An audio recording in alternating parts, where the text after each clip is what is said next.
Xin chào quý vị. Chào mừng quay trở lại kênh Trí Tuệ Phật học. Đây là series Đời là vô thượng. Tập trước chúng ta đã nói về sự mất mát về nỗi đau khi người thân ra đi. Khi hiểu rằng mỗi cuộc gặp gỡ đều có lúc chia ly, ta học được cách yêu thương trọn vẹn trong hiện tại. Nhưng chắc chắn sẽ có lúc ta thấy cô đơn. Có thể là vì người thân đã rời đi. Và có thể vì ta nhận ra mọi thứ đều vô thường. Không ai có thể ở bên ta mãi mãi. Hoặc đơn giản, đôi khi ta cảm nhận dù xung quanh ta có bao nhiêu người đi nữa, ta vẫn cảm thấy mình là người duy nhất đang sống trong thế giới này. Ta cảm thấy cô đơn, cảm thấy bị bỏ rơi. Sự cô đơn có thể nguy hiểm nếu ta không biết cách đối diện với nó. Nhưng có một điều mà ta thường không nhận ra, chính sự cô đơn đang giết dần ta.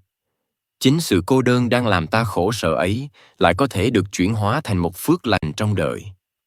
Hãy luôn nhớ rằng, mọi thử thách và mọi hoàn cảnh khó khăn xảy đến trong đời bạn đều có thể được chuyển thành phước lành nếu bạn biết cách xử lý chúng. Vì vậy, trong video này, chúng ta hãy nói về cách đối diện với sự cô đơn trong cuộc sống và làm sao để biến sự cô đơn ấy thành một điều tốt đẹp cho đời mình. Để đối phó với sự cô đơn, trước hết ta cần hiểu nguyên nhân đằng sau nó là gì. Nhiều người nghĩ rằng, sự cô đơn hay nỗi khổ mà ta cảm thấy phụ thuộc vào người khác. Đúng không? Phụ thuộc vào một tác động bên ngoài. Khi người khác rời bỏ bạn, khi bạn bị tách khỏi người thân yêu, bạn cảm thấy cô đơn. Nhưng điều đó không phải lúc nào cũng đúng. Bởi vì, ngay cả khi bạn đang ở giữa các mối quan hệ, ngay cả khi bạn ở cạnh người khác, ngay cả khi bạn sống cùng gia đình, bạn vẫn có thể cảm thấy cô đơn. Bởi vì, sự cô đơn không phải do người khác hay do tác động bên ngoài. Sự cô đơn xuất hiện khi sự tương tác của bạn với người khác không phù hợp với mong muốn hoặc kỳ vọng của bạn. Và chính kỳ vọng đó tạo nên một khoảng trống, một cảm giác thiếu vắng, và điều đó tạo ra nỗi khổ. Vì vậy, Đức Phật dạy rằng sự cô đơn hay nỗi khổ này đến từ nguyên nhân bên trong. Đức Phật diễn giải điều này trong Kinh Pháp Cú câu 338. Đốn cây mà chưa đào hết gốc rễ sâu bền thì cây vẫn sinh ra. Đoạn trừ ái dục mà chưa sạch căn gốc thì khổ não vẫn sanh trở lại mãi. Đức Phật ví điều này như một cái cây. Nếu ai đó muốn chặt bỏ cây, họ chỉ cắt phần thân. Dù bạn có cắt bao nhiêu lần đi nữa, cây vẫn sẽ mọc lại, bởi vì hệ rễ vẫn còn. Miễn là rễ còn bám chặt trong đất, cây sẽ mọc lại hết lần này đến lần khác. Cũng vậy, Đức Phật nói rằng, chừng nào nguyên nhân gốc rễ của khổ đau còn tồn tại, thì khổ đau sẽ nảy sinh mãi mãi. Suốt cả đời, ta luôn cố gắng giết đi sự cô đơn, nhưng không bao giờ chạm tới nguyên nhân của nó.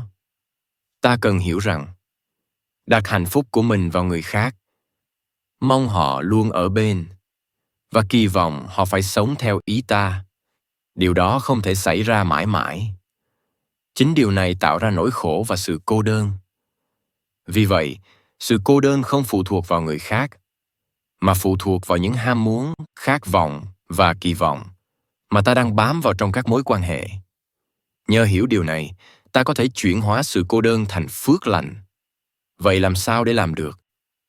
Trước hết, ta phải thay đổi cách nhìn về sự cô đơn. Vào thời Đức Phật, trước khi giác ngộ, Ngài từng thực hành khổ hạnh ép xác.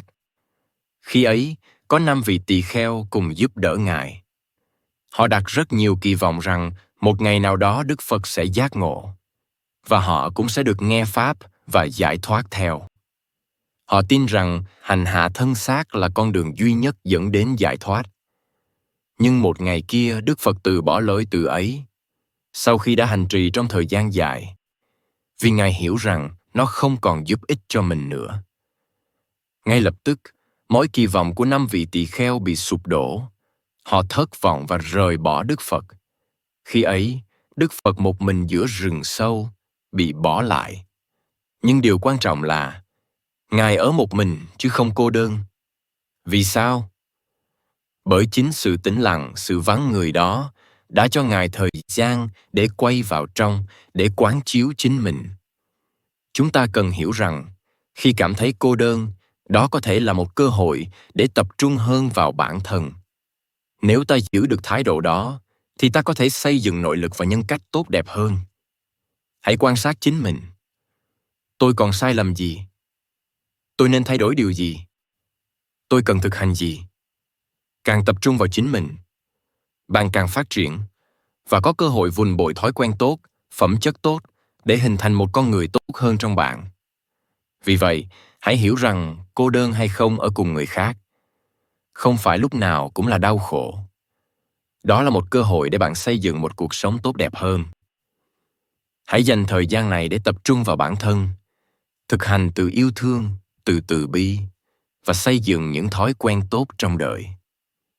Nếu bạn hiểu cách này để đối diện với cô đơn, sự cô đơn ấy sẽ trở thành một phước lành. Và một ngày nào đó, bạn sẽ cảm ơn chính sự cô đơn ấy vì nó đã giúp tạo nên con người bạn hôm nay.